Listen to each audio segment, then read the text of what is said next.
when you're in the store and you're thinking, ooh, that's expensive. That's nice. I should do that. Everyone's going to like that. No, you stay away from that. Hey folks, welcome back to the channel. Justin Cooper and Maya Brown from Pine Financial Group.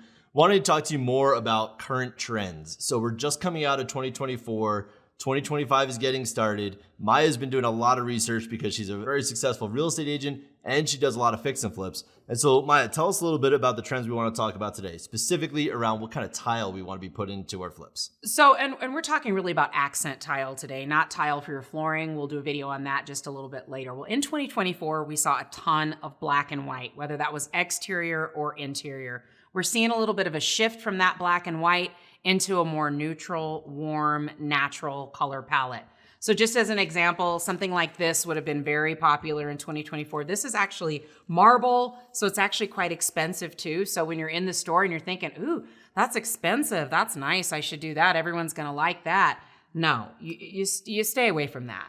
You know, this is also a very busy pattern, and the more complicated it is, you may love it, and that's great. Do it in your house. But if you're trying to make money on a fix and flip, you want to do something a little bit more simple than this black and white and save your money on something that's marble and very expensive unless you're doing a luxury flip. Yeah, exactly. The busier the tile is, right, the busier your brain is. And that's not really what we want our buyers to be doing and thinking about, right? We want them thinking about the bigger picture, seeing themselves in there, not trying to figure out the tile patterns on the floor or on the walls. And how much extra money they're going to have to spend tearing out this backsplash that you spent thousands of dollars on. That'll also hurt when you go back and visit for the housewarming party, right? Exactly. All right, so this tile right here, this is another example. This has been popular, I would probably say for the last really about 10 years. This has been kind of a go-to pattern. Once again, something that's really expensive and actually quite expensive to install as well.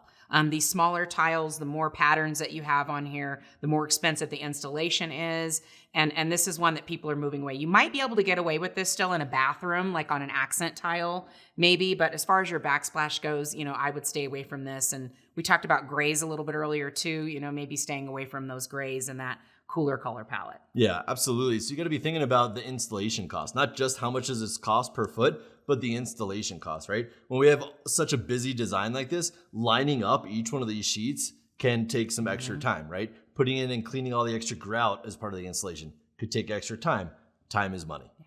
I know what you're thinking. You know, I'm taking all of the fun out of this fix and flip that you are going in and wanting to make gorgeous. I'm going in, I'm picking out these things, and I'm super passionate, and I love this flip, and you know what?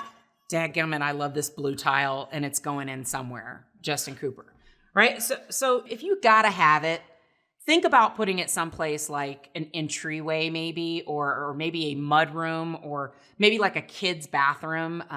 And don't put it all over. Don't put it on the walls and by the tub and on the floors. Just keep it as it is, as an accent tile. And these are some of the really popular things that we've kind of seen in the last year. So if you gotta have it, just use it very sparingly, because we do want you to put some personality into your flip, but just not too much, right? Yeah, absolutely. And as always, you know, when you're trying to figure out what kind of tile, what kind of accents should we be putting into our flips, drive the neighborhood. Look at your comps. What are other fixed up, beautiful properties that are selling on the market today? What do they have in their houses? Yeah. So that being said, well, what should I use, Maya and Justin? Well, you know what? These never go out of style right here. I love a good white subway tile.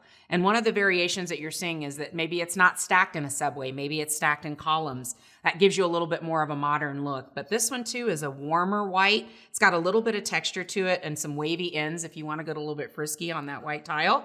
But this is always safe, and it's always going to be in style. And if somebody wants to switch it out, it's not going to be too big of a deal. Yeah, absolutely. Subway tiles are a classic. Yeah. And so once again, we talked about those warmer color palettes. This is something just to add a little bit more interest to it, but also very neutral. You can add a lot of different colors to this as well. And like I said, if you want to get really fancy, those natural colors are in right now. So a nice smoky green or a smoky quartz or even a smoky plum if it does work in that space. Yeah, absolutely. These are some great ideas. Maya can be a huge resource for you on your fix and flips, not just when it comes to funding your deals, but also when it comes to the design aspect. So reach out to us anytime. You can find us at pinefinancialgroup.com.